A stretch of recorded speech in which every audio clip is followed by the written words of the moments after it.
Shalom everybody, welcome back to Insights in the Parsha of the week, Parashat Pekudei, which is also Shabbat HaChodesh, the last Shabbat before Nisan. So this Parsha, which is the actual calculation of the amount of gold, silver, copper, and donations that went to the Mishkan, and the actual finalizing of the building of the Mishkan. So towards the beginning of the Parsha, it says that the instruction to build was given over to Betzalel. Okay? The first verse out of the Parsha reads, Ele Pekudei Mishkan, Mishkan ha'edut, asher pukad al pi Moshe. These are the Pekudei, in other words, the amounts designated, the designations of the Mishkan, the tabernacle, the Mishkan of testimony, in Asher Pukad al pi Moshe, in which was organized and ordered through Moshe Rabbeinu, the service, the work of the Leviim, to eventually build the Mishkan, Biad Itamar ben Aaron HaKohen, in the hands of Itamar. But then the next verse 22 of chapter 38, Betzalel ben Uri ben Chor Ramat Yehuda asa et kol asher tziva Hashem et Moshe. And Betzalel, the son of Uri, the son of Chor, from the tribe of Judah, he made everything which Hashem ordered Moshe. In which Hashem ordered Moshe, and not in which Moshe ordered Betzalel. So there's an amazing Rashi here. Okay, we're going to go into it a little.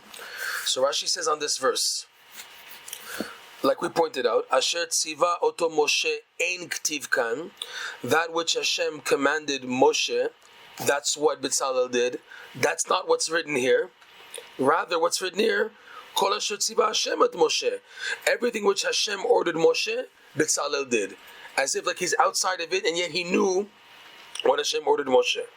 And that's what Rashi points out. Afilu dvarim shelo amar lo rabo, even things, items in which his Rebbe, Moshe Rabbeinu, did not tell him, Betzalel, hiskima dato lema shenemar leMoshe b'Sinai. It agreed, he did, and it was in accordance into what was told to Moshe by Hashem at Mount Sinai. So for example, where do we see that? So Rashi goes on, Ki Moshe tziva leBetzalel lasot tchila keilim v'achar kach Mishkan. Because Moshe ordered Betzalel to first make the vessels of the tabernacle, the vessels being the holy ark, the menorah, the shulchan, the showbread table, the golden mizbeach altar for the Keter, the other altar, the water basin. Okay? So Moshe told him first to make the keilim, and afterwards the Mishkan, afterwards the actual house of the tabernacle, the walls and the covering. Amar lo Betzalel said to Moshe Rabbeinu, Minhag ha'olam la'asot tchilat bait v'achar kach mesim keilim betocho. The way of the world is a person first builds a house, and then you bring in the furniture and the vessels into it. You don't buy furniture and vessels and leave them on the street and then build a house and then bring them in. Amar lo, so Moshe Rabbeinu told Betzalel, Kach shamati mipi HaKadosh Baruch Hu. That's exactly what I heard from Hashem, blessed be He, the only one, blessed be He. And Moshe was like amazed. Amar lo Moshe said to Betzalel, that's your name. Betzel Kel Hayita. Why you called Betzalel? Betzalel means in the shade, Tzel, of Kel, of the Lord, you were. Because you know things that I was told by Hashem, even though I told you the opposite. Otherwise, yet you still knew to ask and to have things figured out in the way that Hashem told me. Because this is definitely what Hashem ordered me, to first build the Mishkan and then the vessels. But he told him the opposite. That's what Betzalel actually did. He first built the actual Mishkan and then keilim. There's a lot of discussion on this in the Gemara and in the commentaries. First of all, where do you see a source for the reversal of the orders? The reversal of the orders appears in Parshat Truma, where first the explanation of building the vessels is explained, and then the covering, the walls and the covering of the Mishkan. So there you see, like what Rashi is pointing out, that Moshe Rabbeinu told Betzalel, first the keilim, and then the Mishkan, as it set out in Parshat Truma. But in Parshat Kitisa and Parashat Vayakel, the Parsha first starts in explaining the building of the Mishkan, the wall, the house, the housing of the vessels, and then the vessels. But what's going on here? What is this thing? Why Moshe Rabbeinu? Are you reversing the order? Because it's set out in Parshat Truma, first the vessels, then the keilim. That's why you're setting it out. There has to be something deeper here. What was the argument? What was the disagreement here? Why was Moshe Rabbeinu saying things in one way, and why was Betzalel answering in a different way? And then in the end, Moshe Rabbeinu was amazed and he agreed to what Betzalel was suggesting. So if we look on a deeper level, the idea of the representation of the Mishkan and the idea of the keilim. What was the machloket here? Moshe Rabbeinu was testing, the commentaries they say like that on the Gemara. This is from the discussion in the Gemara of Brachot, page 55. That Moshe Rabbeinu was really, one of the commentators explain on this Gemara that discusses this point of the discussion between Moshe Rabbeinu and Betzalel, that Moshe Rabbeinu was really testing Betzalel. He wanted to see how he's going to respond. And so what's the test here? You're asking something which is obvious. He told him to build vessels and then the Mishkan. So he says it should be reversed. Okay? What was he trying to see? The Mishkan, on a deeper level, represents the power of desire, as is expressed in the verse from Song of Songs, Shir HaShirim, Moshcheni acharecha narutza. The beloved says to the one who he loves, draw me close to you, Moshcheni acharecha narutza. Draw me close to you, and I will run after you. Show me that you want me, and I will come running. The word narutza, which means to run, believe it or not, has a similar root etymologically to the word for desire and yearning, ratzon.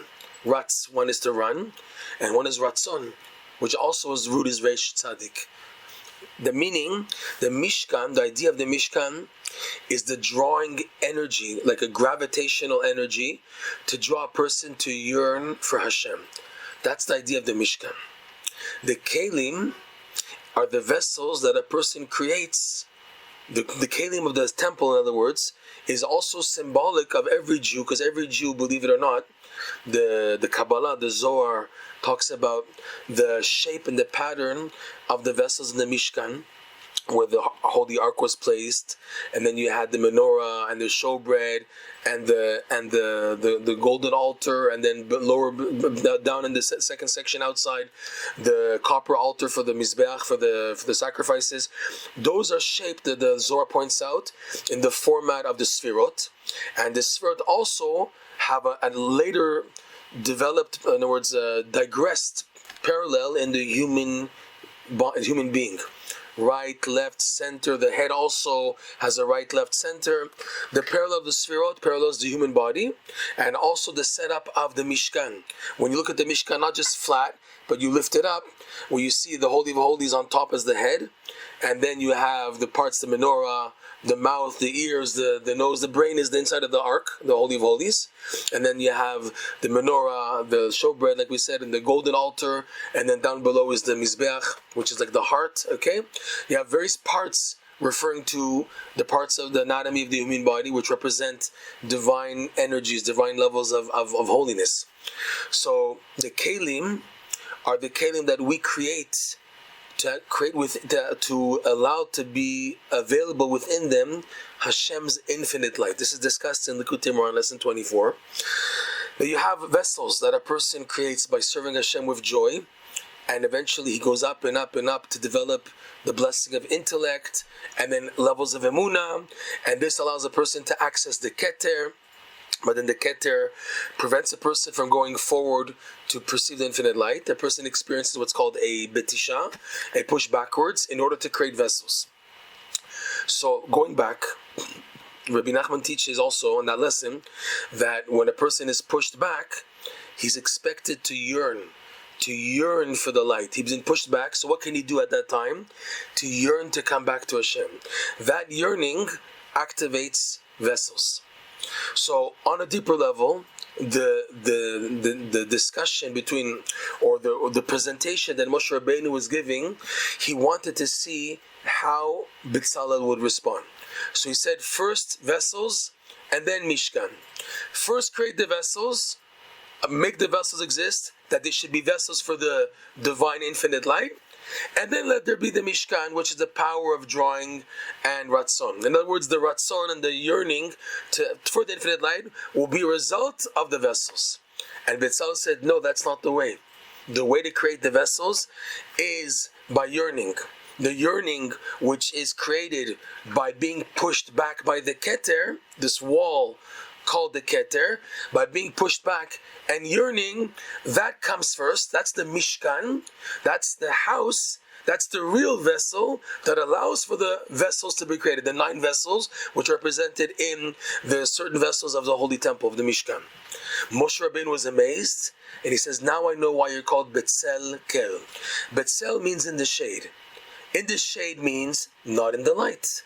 Meaning, Betzalel showed that he had vessels to receive light, which gave him the designation of being the one to actually build the Mishkan. Moshe Rabbeinu was even more impressed when he said this, because he's by saying, wow, your name is Betzel Kel. Now we know why you're called Betzel, because you are agreeing to the shade produced by the bounce of the Keter, not going into the light, not running after the light, but rather accepting the bounce, the wall, the boundary of the Keter, which creates a tzel, a shade, which is not allowing you to go into the light. And from there you perceive the beginning of the 9 sphirot, the 9 vessels, the first one being called Chesed. Chesed is the attribute associated with Hashem's holy name, Kel. Kel, the Lord, one of Hashem's names, is associated with kindness, like the verse reads, Ki Chesed Kel Kol Hayom. The kindness of Hashem, the Lord, is all day long. So Chesed is considered associated with Kel. So Moshe Rabbeinu said, your name is Betzalel, because you agree, you accept that the first beginning point is that a person has to work from the shade, has to yearn. That's why you're saying the Mishkan first. Moshe Rabbeinu was testing Betzalel to see how he's going to respond. First build the keilim, which is how people normally function. People normally run after the light. So keilim, vessels for the light, and then to yearn. Allow that to open in the yearning. Betzalel said, no. The way of the world is a person works from darkness, from a hiddenness, from constrictions, from daily grind of living, and from there to advance, to come close to Hashem. It's from the tzel, from the shade, which is the idea of the Mishkan first. Mishkan meaning a drawing force that I can only yearn for. I'm being pushed back, I can't connect to it, but I have a yearning to it.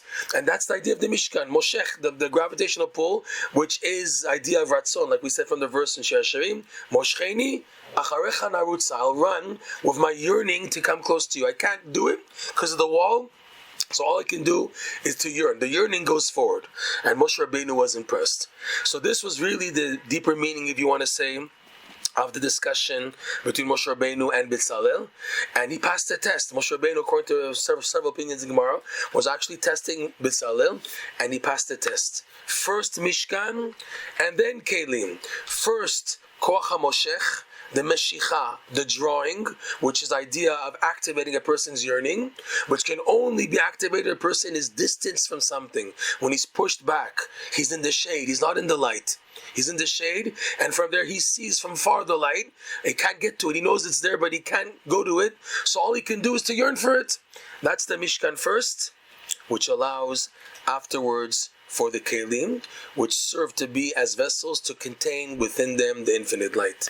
May we merit to have this expertise of knowing when to stop and knowing when to go forward, and knowing how to accept a stop that's being forced upon us, and recognize that the whole reason why we have a lot of stops and setbacks and delays and waiting is patience, number one, but number two, to ignite the yearning hidden deep down inside of a Jew, to bring it out, to let him express it. That's the idea of the Mishkan, Okay, and with the Mishkan erected by the yearning, then a person can actually create vessels that within them he can perceive the infinite light in a format that he can use on a practical level. Shabbat Shalom, Vorach.